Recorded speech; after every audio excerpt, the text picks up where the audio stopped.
Sanamente es una coproducción de CNN Chile con Fundación Rasmus y Grupo CAP.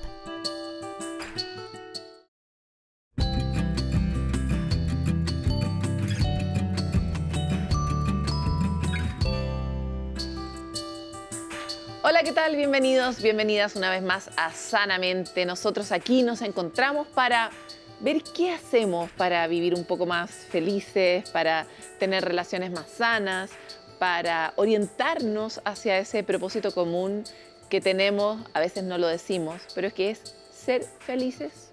Hoy queremos contribuir con esa ruta en este capítulo para hablar sobre salud mental en el trabajo. ¿Ustedes son felices en su trabajo o se sienten miserables? ¿Es un lugar de bienestar? ¿Qué podríamos hacer para que de hecho lo fuera, pero además pudiéramos prevenir cierto malestar de salud mental que pudiera surgir ahí? ¿Qué podríamos hacer para sanar? Queremos abordar estos temas con Eduardo de la Mayora, fundador y CEO de Betterfly, cuyo foco es justamente hacer esto, pero a gran escala. También vamos a conocer cuál es la relación entre el ejercicio y el embarazo y cuál es su impacto en la química cerebral, imagínense. También queremos conocer otros testimonios, las voces de ustedes que nos ayudan todos los días a comprender nuevas dimensiones de nuestro bienestar y por eso damos inicio de esta forma a este capítulo de Sanamente. Cuando las familias reciben un diagnóstico de uno de sus integrantes con algún trastorno de salud mental, se vuelve urgente, imperativo construir una red que nos permita sentir un apoyo y que nos acompañe en ese camino. Sin embargo, muchas veces nos olvidamos justamente de que esa red que nos apoya también a su vez necesita un soporte, un otro que empatice con la experiencia propia, que nos comprenda, que comparta y sobre todo que no nos juzgue, porque ese camino es un camino solo y difícil. Eso lo saben muy bien Nancy y Paola, madres de hijos diagnosticados con el trastorno de bipolaridad que se encontraron en el camino que no es fácil, que es el de ayudar a sus hijos, pero que tomándose las manos han podido transitar con amor hacia un mayor bienestar. Constanza Pérez nos cuenta esta historia y la importancia de acompañar a quienes cuidan. Si intentas doblar la ramita de un árbol, lo más probable es que se quiebre con facilidad. Pero cuando se une con otras, se vuelve más fuerte. Lo mismo ocurre con la sociedad. El apoyo en otros puede ser la diferencia de cargar un peso en soledad a llevarlo con mayor fortaleza. Eso lo saben muy bien Nancy y Paola, dos mamás que viven de cerca el trastorno de bipolaridad y cuyos caminos se cruzaron gracias a la Fundación Círculo Polar, una organización compuesta por pacientes y familiares que acompañan a quienes enfrentan diagnósticos de trastornos del ánimo. Esto tiene que ser hace como 3 años atrás que me invitaron a un conversatorio y la escucho hablar y ya la van a conocer, ella tiene un acento bien distintivo, entonces la miro, le tomo atención y la empecé a escuchar en su discurso, claro. Ella no pasa desapercibida.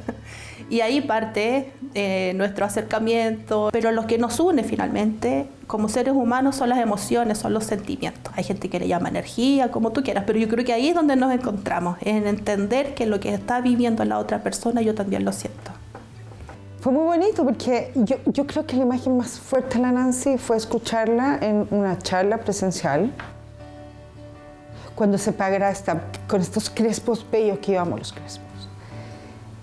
Y habla con una fortaleza, con una entereza, con una sabiduría que hace el camino de la bipolaridad sobre su historia con su hija. Pero no de la historia del sufrir, sino era de la fortaleza que le había generado este dolor en compañía además de la fundación. Una mamá que además había visto a su hija más allá del diagnóstico. Desde entonces, Nancy y Paola se han convertido en una fuerza compartida. La vida de Nancy cambió cuando su hija fue diagnosticada con bipolaridad a los 13 años. El destino la llevó a conocer a Flavia, fundadora de Círculo Polar y también madre de un hijo con el mismo diagnóstico. Fue ella quien la acercó a la fundación. Cuando Flavia empieza a invitarme a las charlas de psicoeducación con el doctor Cabrera, que en ese entonces, antes de la pandemia, eran presenciales. Cuando yo escuché al doctor Cabrera hablar de la bipolaridad, yo me emocioné hasta las lágrimas porque sentí que estaban describiendo a mi hija. Y ahí empezó mi camino de la psicoeducación. Y en ese camino, nuestros lazos con Poli, con Flavia, con la gente que me rodea en el círculo, se fueron afiatando. Al punto que empecé a transformar muchísimas cosas. Entre esas transformaciones, transformé la culpa en responsabilidad, por ejemplo. Empecé a entender que ser mamá no es lo mismo que ejercer maternaje.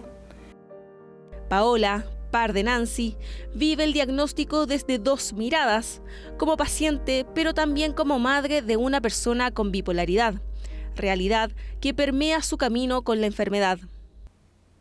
Porque cuando tú tienes hijos, por ejemplo, con la condición, es otro batatazo a la condición. Cuando uno lo vive como referente, además. Porque es algo que tú nunca quisieras para tus hijos. Porque uno vuelve como esto del comienzo, es decir, ¿por qué yo? ¿Por qué a mí? Porque esto tiene una carga genética importante, porque hay una cosa epigenética ambiental.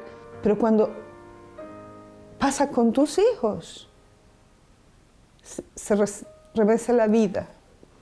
¿Qué hice mal? ¿Por qué me equivoqué tanto? La pandemia la sorprendió en Chile, tras haber vivido en Noruega, país donde, según ella nos cuenta, la salud mental se aborda con menos estigma y mayor naturalidad. En ese periodo, una de sus amigas le habló de Círculo Polar, y así comenzó su participación. A veces el apoyo se resume en gestos simples, un abrazo cálido o un silencio empático al otro lado del teléfono. Pequeños actos que tienen un enorme valor y que le recuerdan a la otra que no está sola. Los seres humanos somos animales sociales, por lo tanto, todo lo que tenga que ver con sentirnos acompañados por otros seres humanos que están apoyándonos y que están con nosotros en las distintas situaciones, sobre todo en situaciones difíciles, es fundamental. O sea, no es como un extra, no es como, uy, ojalá haya alguien ahí. Es la clave para que las cosas puedan funcionar y necesitamos siempre contar con lo que en la literatura se llama apoyo social, que hoy en día sabemos que es algo tan relevante como hacer ejercicio, alimentarse bien. Necesitamos tener una red donde haya personas que nos puedan ayudar en los distintos tipos de necesidades que tengamos para poder vivir como mínimamente bien. Hoy Nancy y Paola se sostienen mutuamente, son el par de la otra.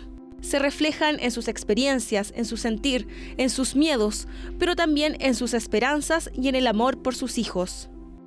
Poli ha jugado un papel fundamental porque a veces solo uno no puede. Yo sé que si yo hablo con Poli, por ejemplo, ella me va a escuchar sin juicio, que creo que eso es fundamental en esto. Y va a entender el por qué llamo. Y a lo mejor ni siquiera me va a decir nada, simplemente me va a escuchar. Que yo sé que puedo llamarla si en algún minuto tengo una crisis todo muy complicada a las 3 de la mañana. O dejarle un mensaje. Y lo más factible es que a las 6 de la mañana yo tengo una Nancy a decir, ¿estáis despierta? ¿Quieres que te llame? ¿Estáis hablable? Ojalá hubiera muchas más Nancys. En Círculo Polar, las experiencias personales se transforman en una red de acompañamiento. La Fundación implementa el sistema de apoyo entre pares, dos personas con vivencias similares que se brindan ayuda mutua, con empatía y sin juicios. Hay una frase de Goethe que dice que sufrir juntos no es sufrir, ¿no? Y si estamos en par, el sufrimiento puede ser elaborado y puede ser transformado en amor, en compañía y en esperanza. Y nosotros en la Fundación Círculo Polar trabajamos de par en par. Yo tengo mi par, que es Marcela Verne, y todos tenemos un par donde apoyarnos. Nosotros nos apoyamos mutuamente.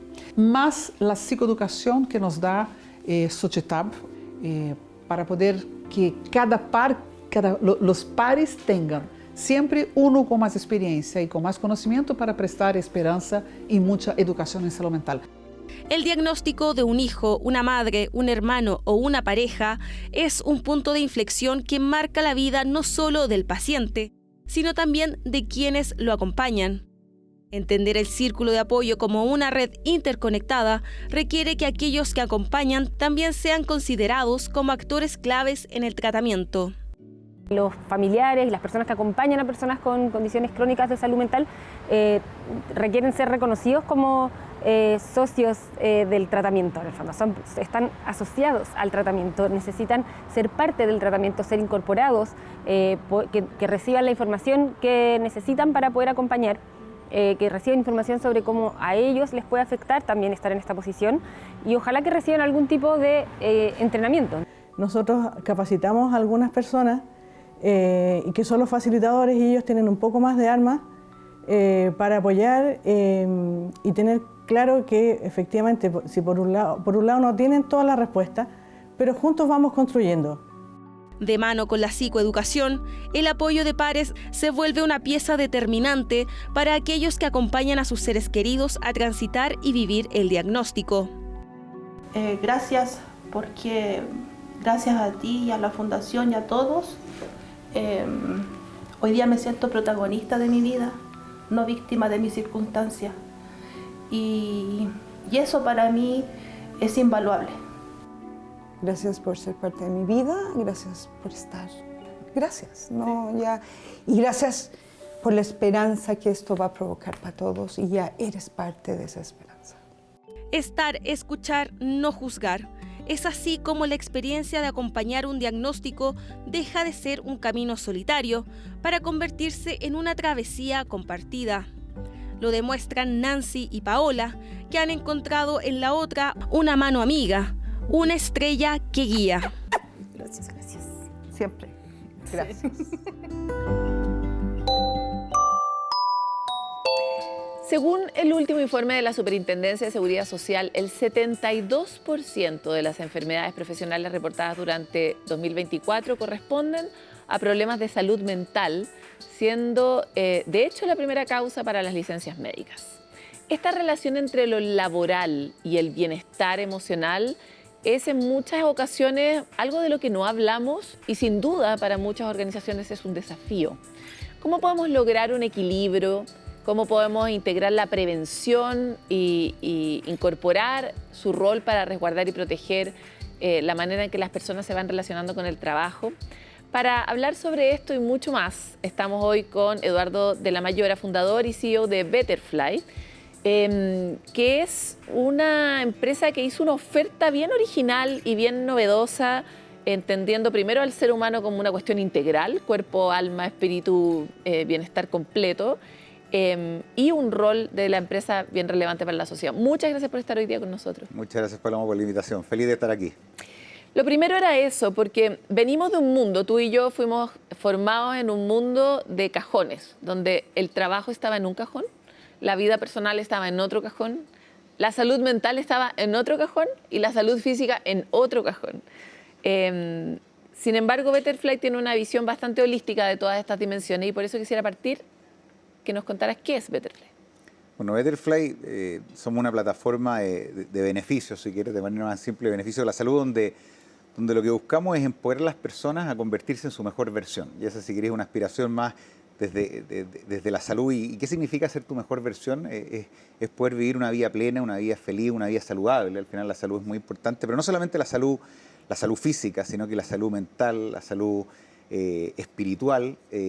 Y creemos que la manera de llevar a cabo eso es a través en tu empresa, en el trabajo, ¿no es cierto? Todos nosotros, los que tenemos que trabajar, los seres humanos, pasamos el 65-70% de nuestra vida en el trabajo. Y creemos que, como tú decías al principio, tradicionalmente se ha segmentado voy a trabajar, después me preocupo en mi salud física, mental, espiritual, y creemos que la mejor manera de llevar a cabo el desarrollo de la salud, el mejoramiento de la salud es donde yo trabajo, no solamente porque es donde paso la mayor cantidad de mi tiempo, pero también porque es un lugar en el cual comparto con otras personas, algunas veces personas muy distintas a mí mismo, y me permite contagiar de alguna manera a otros qué es lo que hacen otros. Y aprender de otros, ¿no? Y aprender de otros. Al final, vamos a hablar hoy día lo que es saludable, lo que no, y en este programa seguramente lo han hablado mucho, pero al final hay una cosa que puede sonar muy cliché, pero que tiene que ver con la inspiración, con ver al del lado que está haciendo algo que le está funcionando y que lo está haciendo vivir la vida más feliz, de una manera más plena, y decir, chuta, a ver, yo quiero probar eso también. Y creemos que el efecto cascada, nosotros lo llamamos el efecto butterfly dentro de una organización, es una comunidad que se va generando a lo largo de la vida y que tiene un impacto mucho más allá del desarrollo profesional, pero también del desarrollo de tu propia salud. Quisiera volver sobre un punto que me parece importante, que es el rol. O sea, cuando yo empezaba esta entrevista apuntaba justamente los datos de la superintendencia que hablan de cómo el trabajo te puede enfermar, ¿no? O sea, cuando uno presenta una licencia médica, la mayoría de las veces la razón, en particular las licencias médicas laborales, es algo que se ha originado de alguna forma en el trabajo, particularmente en las licencias médicas de salud mental. Entonces tiene que ver con el ambiente, tiene que ver con cuánto de mí pongo en el trabajo y convierto eso en una razón para levantarme todos los días, o no. Entonces me encantaría saber cuál es la mirada o de dónde viene esta visión que tuvieron ustedes de creer que la empresa puede ser un agente de bienestar.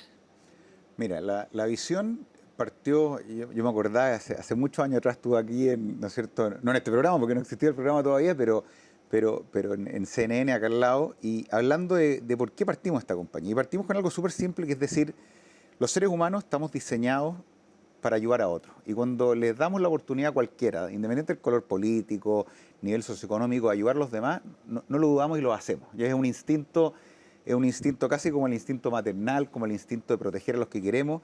Es como que estamos surcidos biológicamente para ayudar a los demás, ¿ya? Para estar en comunidad, para ayudar. Y Butterfly, cuando partimos con algo súper simple. Dijimos, conectemos el mejorar mi salud, en ese minuto era hacer más deporte, quemar calorías, con algo que sea social, ayudar a los demás, ¿ya?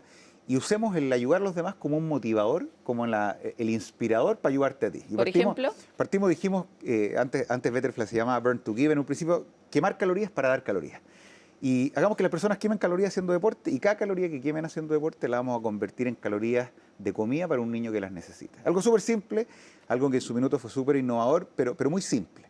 Y antes de lanzar esto, antes de partirlo, era como, ya, pero está bien, pero la gente no se motiva, la gente se motiva mucho más por un premio, por un incentivo económico. Y probamos que eso no era así, que la gente se motiva y se motiva mucho más.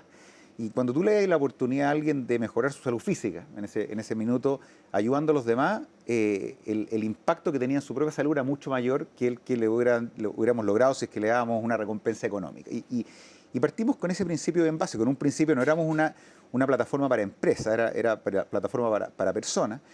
Y después evolucionamos a Butterfly, y donde nos dimos cuenta que ese efecto de comunidad, ayudar a los demás, se amplificaba significativamente. Cuando eres parte de un grupo. Cuando eres parte de un grupo con el que estás todo el día almorzando, conversando, trabajando, y ese impacto social no solamente se generaba ayudando a causas sociales, pero también internamente en el lugar de trabajo.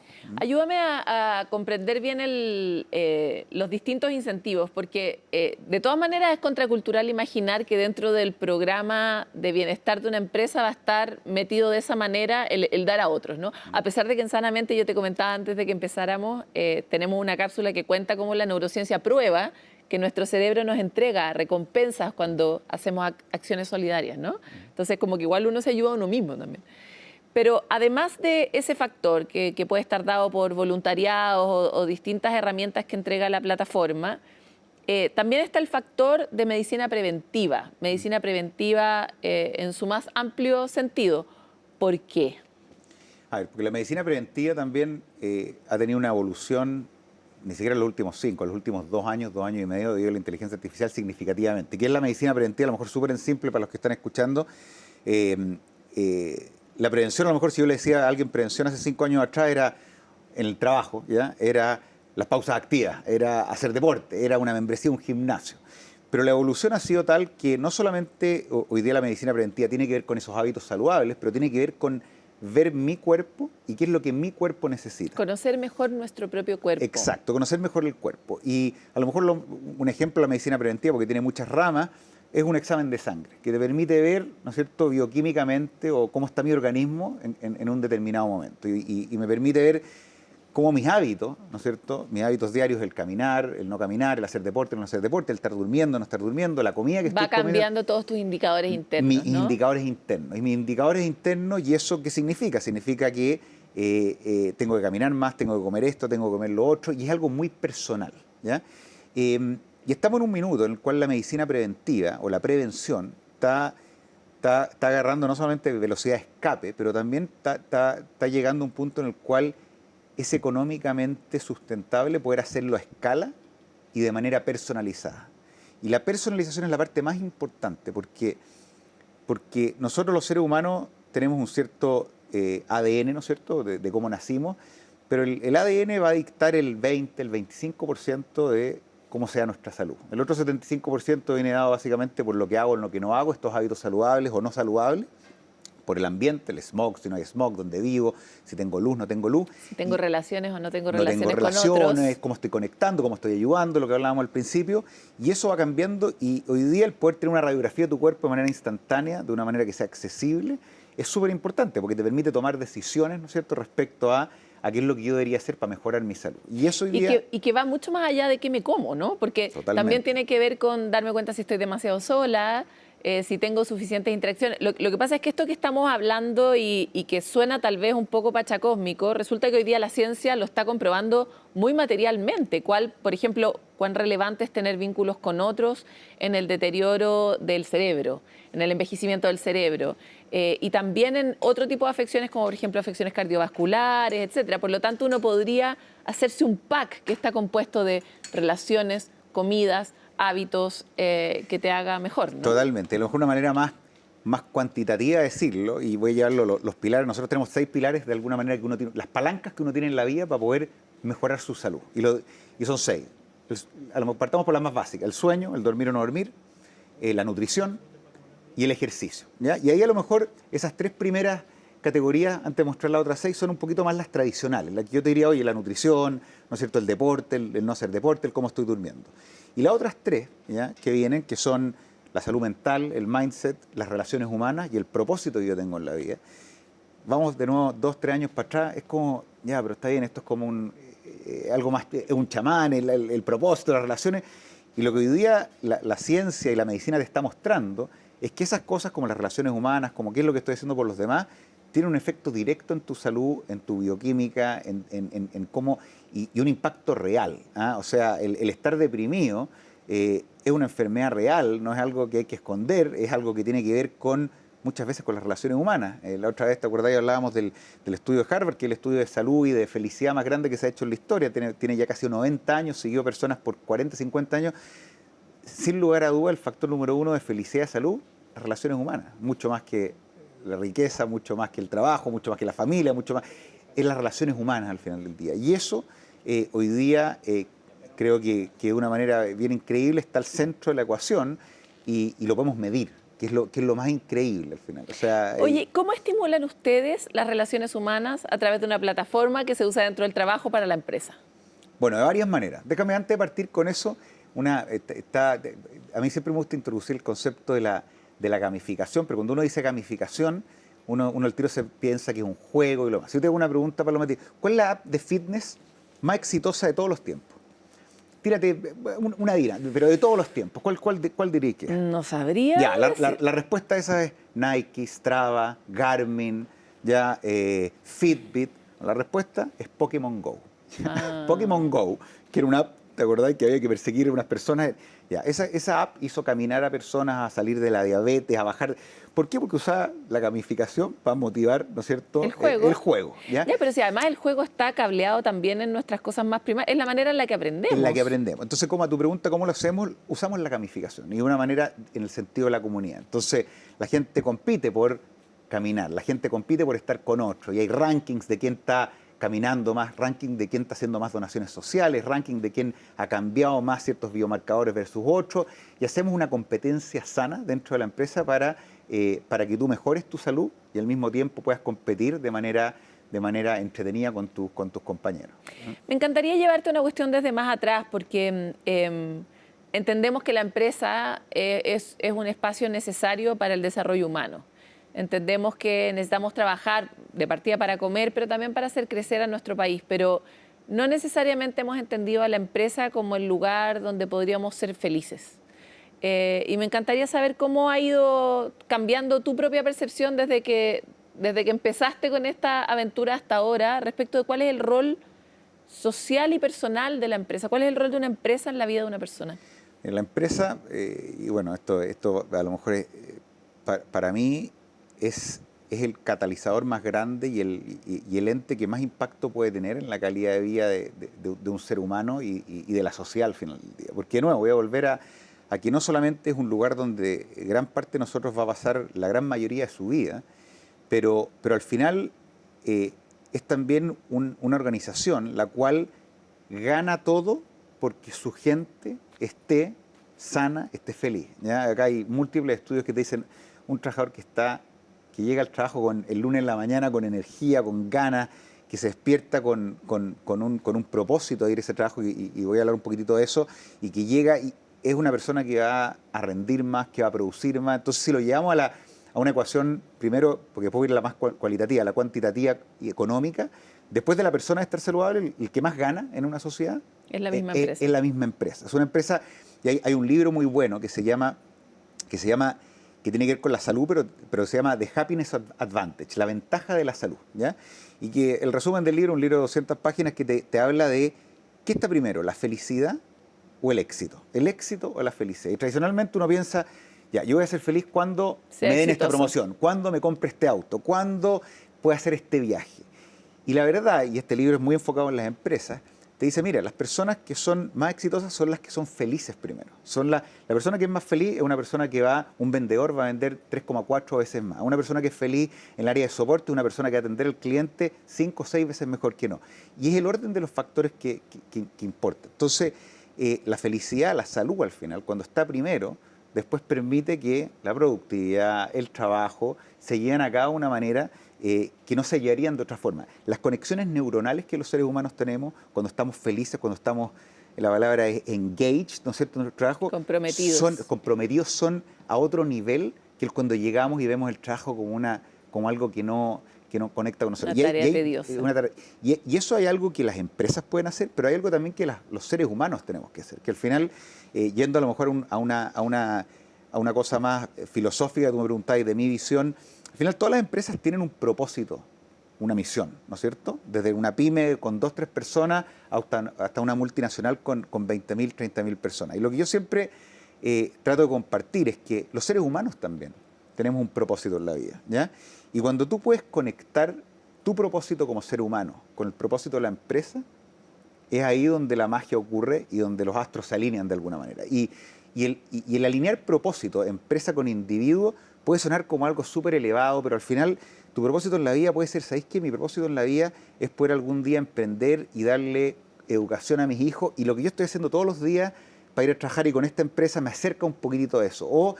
Pero es encontrar eso y no, de nuevo, separarlo y encontrar en el trabajo un peldaño para acercarte a ti como individuo hacia lo que viniste a hacer en este mundo. Y creo que esa es otra cosa que la sociedad, de repente, por la velocidad a la que vamos, a lo mejor a los que están escuchando este programa, pero ¿cuál es tu propósito en la vida? ¿Cuál es tu propósito? Porque esa pregunta, yo tengo 45 años, cuando yo tenía 33 nunca me había hecho esa pregunta, había tenido una carrera profesional muy exitosa, pero nunca me había sentado a decir, ¿cuál es mi propósito en la vida? Cuando tenga 80 años y mire para atrás en mi vida, ¿qué es lo que me va a llenar y por qué llegué a este mundo, a este planeta?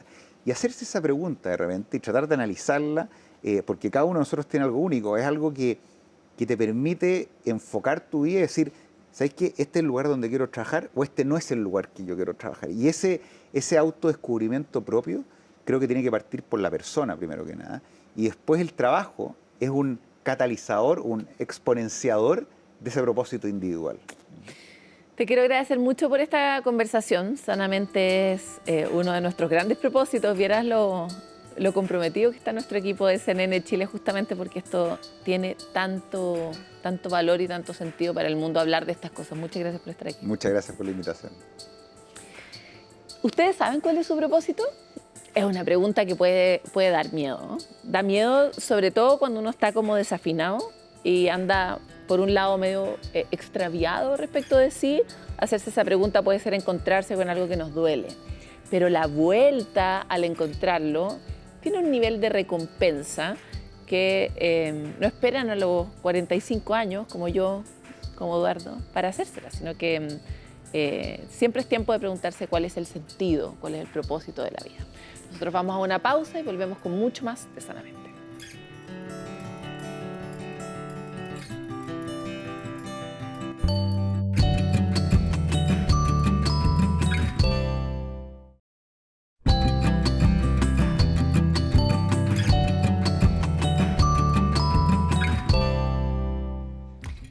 embarazo es un proceso que estructuralmente trae cambios.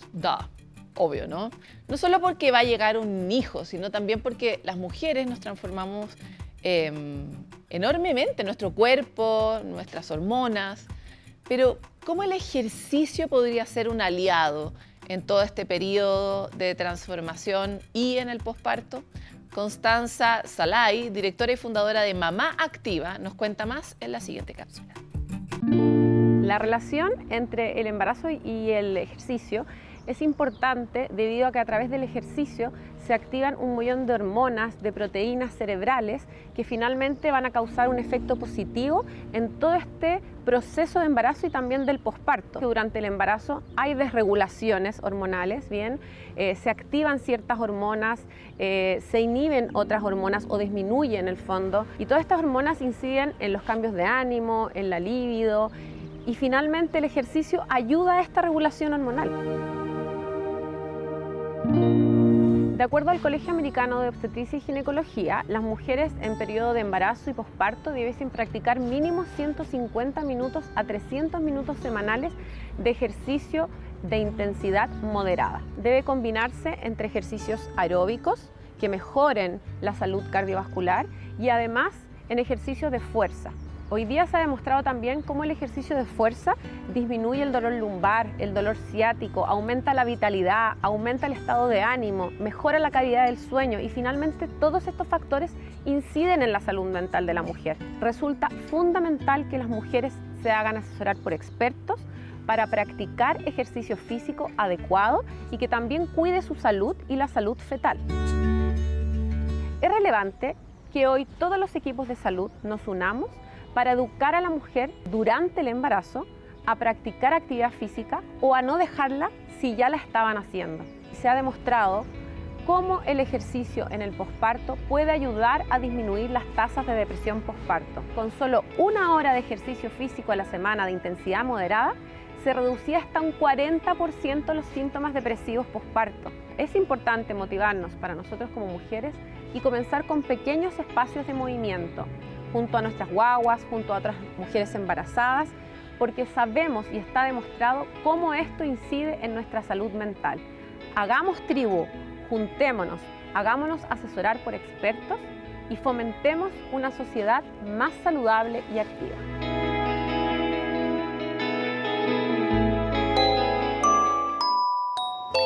Llega el momento de los puntos de encuentro donde compartimos iniciativas, ideas de instituciones o algunas que están enfocadas en crear comunidades que nos permiten estar mejor y avanzar en nuestro bienestar y salud mental. Y vamos a partir con una que es de la Fundación Arcor, junto con el Centro de Investigación Avanzada de la Educación en la Universidad de Chile, que juntos realizaron una investigación que da cuenta de la valoración social que sí tiene la educación parvularia en Chile. El ingreso a la educación parvularia es esencial para el desarrollo integral de los niños. Eso ya lo sabemos, que desde los primeros meses hasta la educación básica es muy importante en la trayectoria final de ese niño que asista. Sin embargo, en 2024, solo el 45,3% de los niños entre 2 y 4 años estaba de hecho matriculado en un jardín infantil. El estudio revela que las madres se enfrentan a distintos juicios sociales frente a la decisión de llevar a los niños al jardín, los que inevitablemente los conducen con sentimientos de culpa y sobrecarga. Por otro lado, muchas familias ven la edad y el desarrollo verbal como un factor clave y prefieren esperar hasta que el niño pueda decir que no o expresar su malestar antes de poder enviarlo a un jardín. María Laura Werner, directora ejecutiva de Fundación Arcor Chile, nos cuenta más sobre los resultados de este estudio y por qué deberíamos ponerle mucha atención. Arrojó que hay una serie de condiciones que tienen que ver con el cuidado y la conciliación familia-trabajo que pesan mucho al momento de decidir si llevar a niños y niñas a la educación parvularia, especialmente a la sala cuna.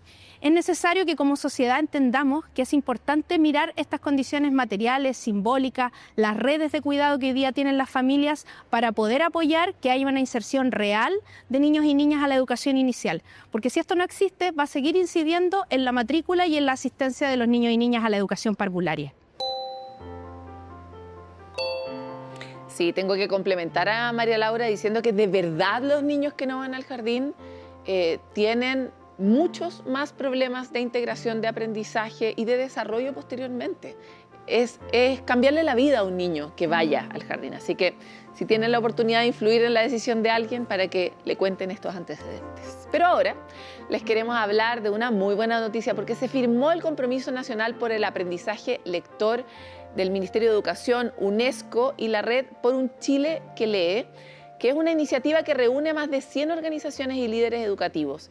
El objetivo es, por supuesto, enfrentar esta terrible noticia de que no estamos leyendo suficiente y reducir la crisis de lectura infantil que hoy día está atravesando nuestro país de manera sostenida. Y establece ciertas metas y plazos concretos para lograr vencer esta brecha hacia 2030. Y es que no es novedad que en Chile hay un preocupante rezago en esta materia. Lo pudimos ver con mucha claridad después de la pandemia, pero no hemos mejorado lo suficiente. Y según datos del CIMSE 2024, un 52% de los estudiantes de cuarto básico no logra comprender textos que están hechos para su edad. O sea, no entiende lo que lee. Ante ese escenario, el compromiso busca asegurar que todos los niños y niñas del país aprendan a leer de manera comprensiva antes de terminar segundo básico. ¿Y cómo lo van a hacer? Fortaleciendo la formación docente, o sea, los profesores, el acceso equitativo a recursos de lectura, o sea, que todos los niños puedan tener acceso a un libro, la identificación y atención temprana del rezago lector, o sea, que los niños que tengan problemas puedan recibir apoyo y ayuda para recuperarse, y un trabajo articulado desde la primera infancia, sobre todo, y aquí hago un énfasis, junto a las familias. Esto es algo que nosotros no le podemos delegar como un paquete de problemas a los establecimientos educacionales que ya sabemos además no dan abasto, porque el aprendizaje es un proceso conjunto entre los establecimientos de educación y las mismas familias. Nosotros como padres y madres tenemos un rol. Yo sé que a veces es agobiante, pero leer un cuento es una oportunidad que, más que una tarea que uno tiene que hacerle el checklist al final del día, es una oportunidad para tener un tiempo de calidad con los niños y niñas, abrir nuevos mundos y además entregarle un aprendizaje que es crítico para que después pueda montar todas sus habilidades a futuro. El compromiso para nosotros es muy relevante porque es un momento histórico donde hemos conseguido un acuerdo, tanto del mundo político y público y privado, para poder llegar a esta meta del 2030. Es tan relevante que los niños y niñas aprendan a leer a tiempo y de forma comprensiva, porque les abre no solo mundo, sino les abre una posibilidad de hacer una trayectoria de aprendizaje que es relevante para insertarse en el mundo, para convertirse en ciudadanos con derechos y deberes. Así que esa es nuestra misión, es por lo que estamos trabajando y por eso el día de hoy es tan histórico. Si no aprendemos a leer, hay otros aprendizajes que no se logran conseguir.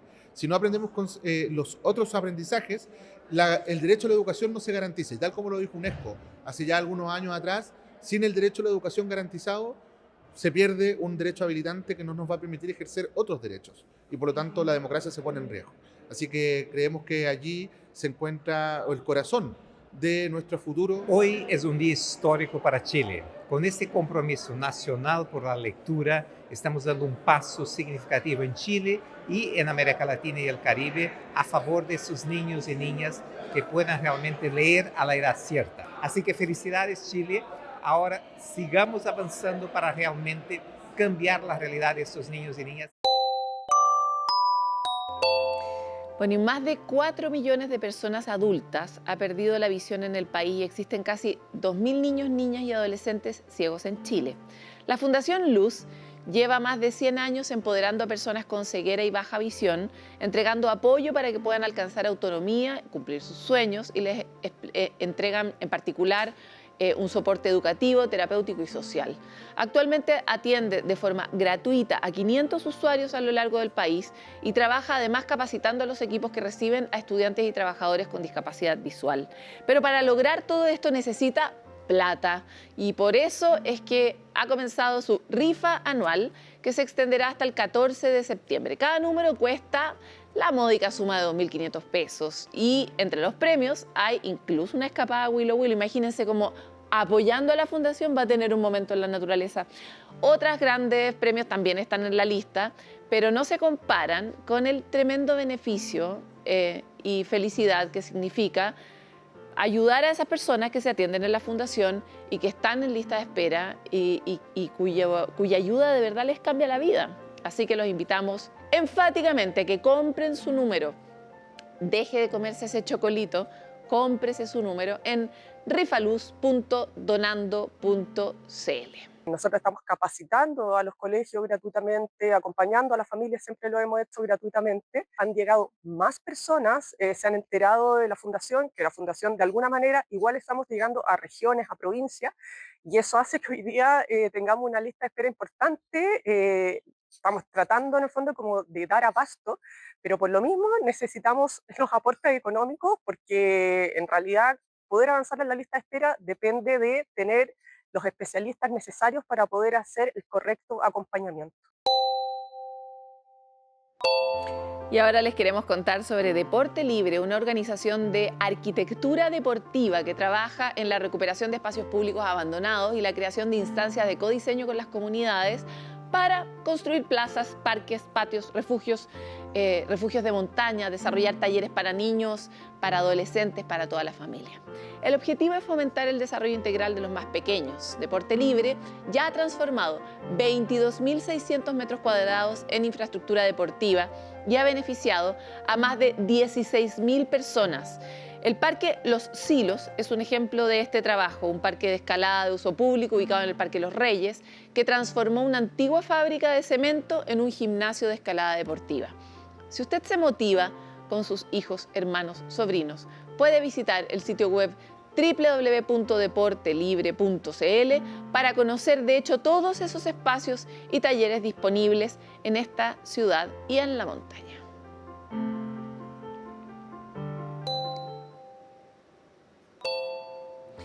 Esas cosas pequeñas que parecen como acupunturas en la ciudad cambian de hecho un barrio y la experiencia del barrio de esas personas, pero también si se ejercitan cambia la salud de esa persona, el ánimo de esa persona. Son iniciativas que realmente tienen un impacto enorme en la vida humana. Pero nos vamos a ir a una pausa. Lo que sí siempre nos encanta escucharlos a ustedes, porque entre nosotros mismos, gracias a que hablamos, podemos compartir tanta riqueza de los caminos que hemos descubierto para sentirnos mejor, que por eso vamos a esta cápsula ciudadana. Mi nombre es Paula Rivera, tengo 21 años, soy estudiante de psicología y lo que hago para sentirme mejor muchas veces es como salir, como escuchar música o moverme, como sacar energía de mi cuerpo, moverme de alguna forma. Siento que cuando estoy en movimiento, de alguna forma las emociones que no puedo como expresar se tienden como a canalizar. En una caminata, bailar, escuchar música, moverme, bailar, así. Me hace como liberar tensión de mi cuerpo sin saber cómo expresarlo bien.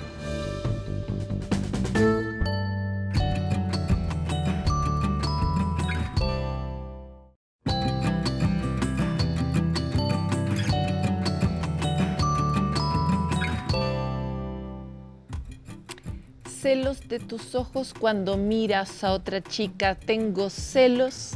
Eso decía Daniela Romo en su famosísima canción.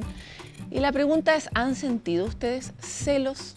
¿Nunca han sentido celos? ¿Son de esos seres exóticos que no lo han sentido nunca?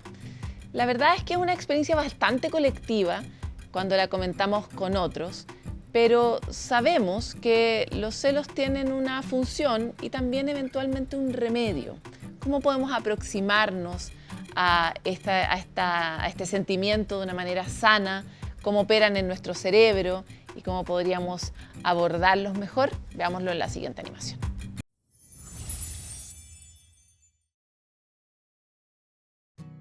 Dicen que quien no tiene celos no está enamorado. ¿Estás de acuerdo? ¿Será que los celos son un reflejo del amor? La verdad es que diversos autores plantean que los celos responden a un proceso complejo de pensamientos, emociones y acciones que rodean una relación y aparecen cuando sientes una amenaza, ya sea por situaciones reales o imaginarias. Los celos son una emoción incómoda, pero también una reacción natural y se pueden manifestar en relaciones de amistad, pareja, familiar o laboral. Son más frecuentes en personas con baja autoestima, inseguridad o experiencias previas de abandono.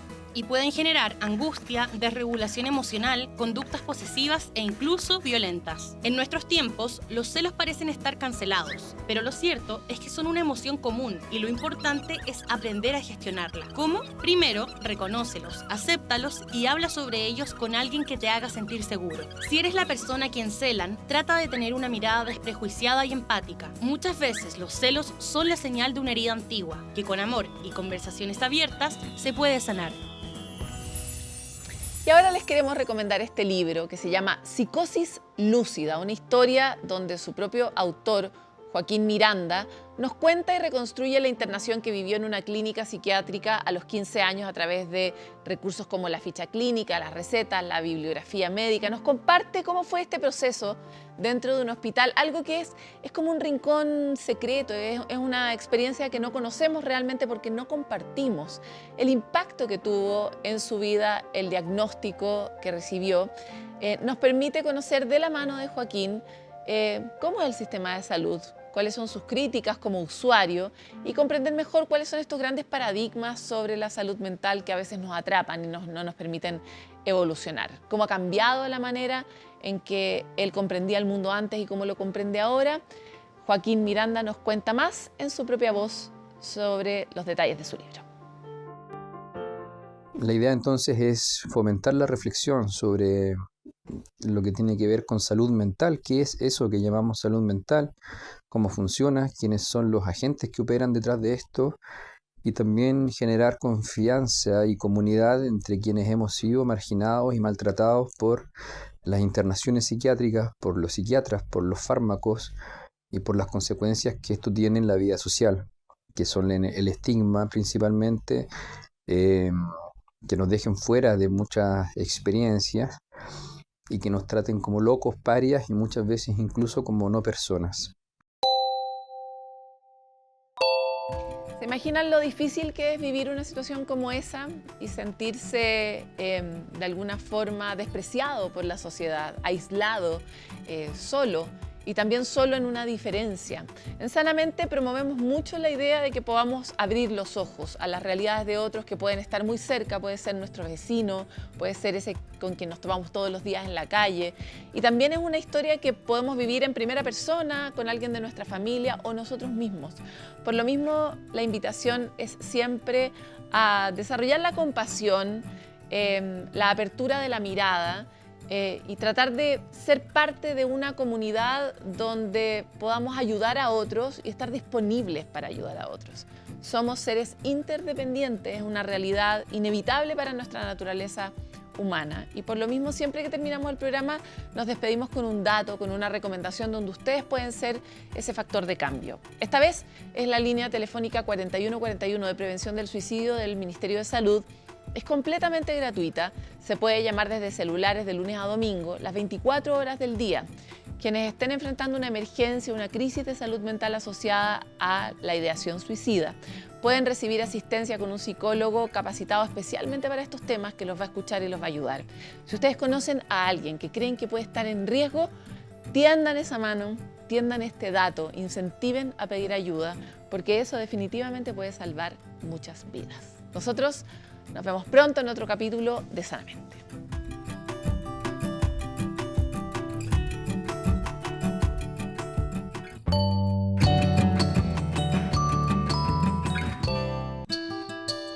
Sanamente es una coproducción de CNN Chile con Fundación Rasmus y Grupo CAP.